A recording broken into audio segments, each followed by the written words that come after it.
But our Jesus came to our life. He changed my perspectives. He changed my life. That is why I'm preaching the gospel of Jesus Christ today.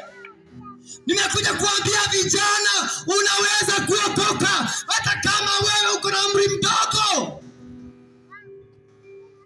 Hallelujah. You can receive Jesus hata kama uko na umri mdogo. Haijalishi mambo ambayo umefanya, lakini Yesu anaokoa, Yesu anasamehe, Yesu anakuondolea yote. Bwana Yesu asifiwe. Mimi ni apostle kijana.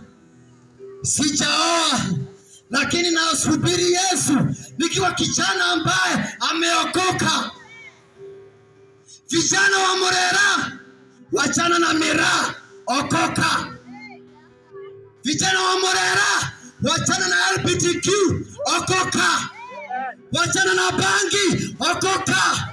Wachana na umalaya, okoka. Hallelujah.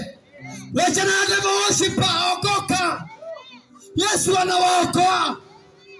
Tunawahitaji pale kanisani, tukaweza kuhubiri injili ya Yesu. Kuna nafasi nyingine kwa Yesu.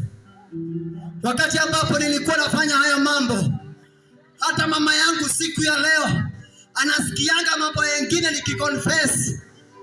Mahali kwingine sijawahi mwambia personally, lakini huwa anasikia nikitoa ushuhuda. Anauliza, kai mwana wako mashamaga niwekaga kamwirama mie nitekaga no mare maitho-ini. Hallelujah.